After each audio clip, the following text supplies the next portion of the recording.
Hello friends, my name is Poonam Nagpal and I am an English lecturer. आज हम बात करने वाले हैं कंडीशनल सेंटेंसेस के बारे में। तो कंडीशनल सेंटेंसेस के बारे में बात करने से पहले हम जान लेते हैं इसका मीनिंग क्या रहता है।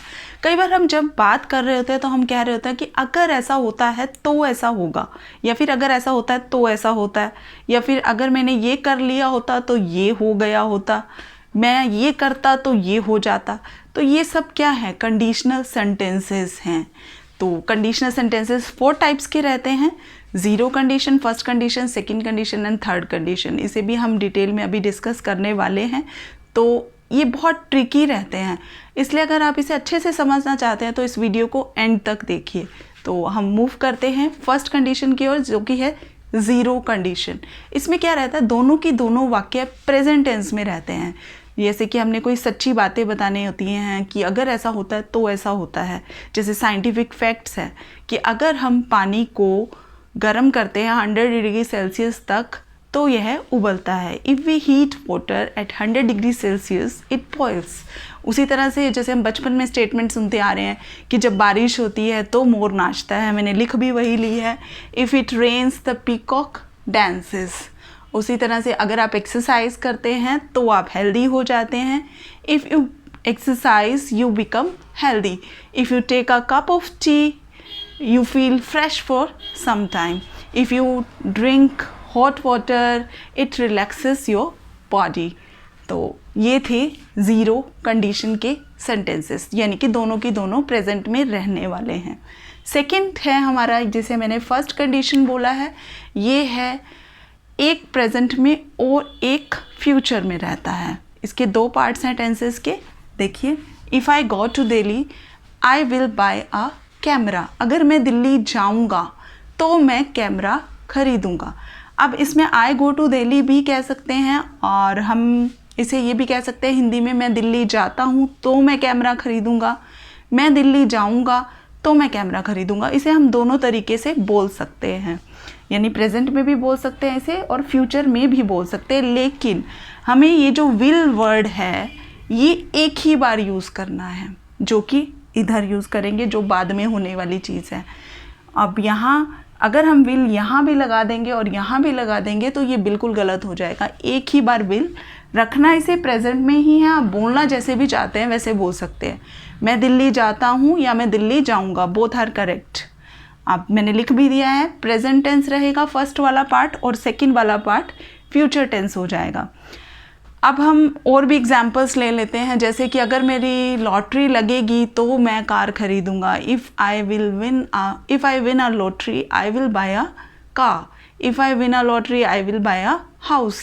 कुछ भी। उसके बाद है, अगर मैं दिल्ली जाता तो मैं कैमरा खरीदता। मैंने यहाँ पर ये सेम सेंटेंस यहाँ लिया है ताकि हम इसको अच्छे से डिफ्रेंशिएट कर पाएँ।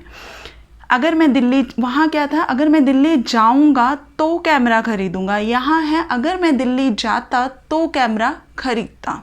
If I went to Delhi I would buy a camera. इसमें हमें वुड के साथ फर्स्ट फॉर्म ही रखनी है। जितनी भी मॉडल वर्ब्स होती हैं, can, could, will, would, shall, should, जितनी भी हैं, मे, माइट, नीड, इन सब के साथ आपको वर्ब की फर्स्ट फॉर्म ही लगानी होती है। और इधर हमें सेकंड फॉर्म थी गो, वेंट, गोन, तो यानी ये पास्ट में था, ये पास्ट में रहेगा और इसे हम वुड बाय यहाँ लिख देंगे। मैंने इसका बाद में हम कंक्लूज़न भी देखेंगे।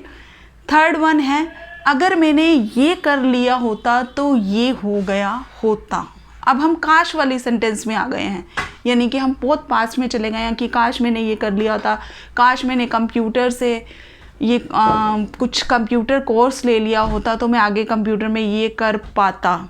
तो इस तरह के वाक्य रहेंगे, जैसे कि अगर मैं दिल्ली चला गया होता तो मैंने कैमरा खरीद लिया होता। अगर मेरी लॉटरी लग गई होती तो मैं घर खरीद चुका होता। तो इस तरह के ये वाक्य रहते हैं। If I had gone to Delhi I would have bought a camera. If I had won a lottery I would have bought a house. I would have bought a car. तो हम इस तरह से जितने भी सेंटेंसेस चाहें बना सकते हैं। अब इसका एक सिंपल सा मैंने लिख दिया है, उसे हम देख लेते हैं अच्छे से।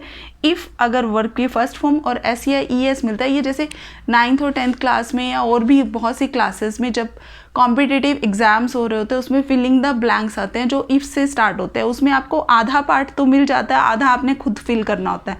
अगर आपको उसको वर्ब की फर्स्ट फॉर्म या एस या ई एस मिल रहा है तो आप उसमें विल प्लस वर्ब की फर्स्ट फॉर्म लगा देंगे, या फिर आप उसकी हिंदी बनाकर देख लेंगे कि कोई साइंटिफिक फैक्ट है, कुछ सच्ची बात हो रही है, तो हम उसमें वर्ब की फर्स्ट फॉर्म के साथ एस या ई एस भी लगा सकते हैं। लेकिन अगर वो कंडीशनल फ्यूचर के बारे में डिनोट कर रहा है तो हमें विल प्लस फर्स्ट फॉर्म लगानी होगी।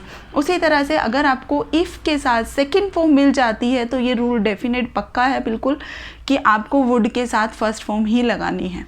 इफ़ के साथ अगर आपको हैड प्लस थर्ड फॉर्म मिल गई तो आपको would have plus third form लगानी है। तो that was complete conditional sentences, और इस पे बेस्ड कुछ एक्सरसाइजेस हमें करनी भी चाहिए। I will provide you that also in next videos.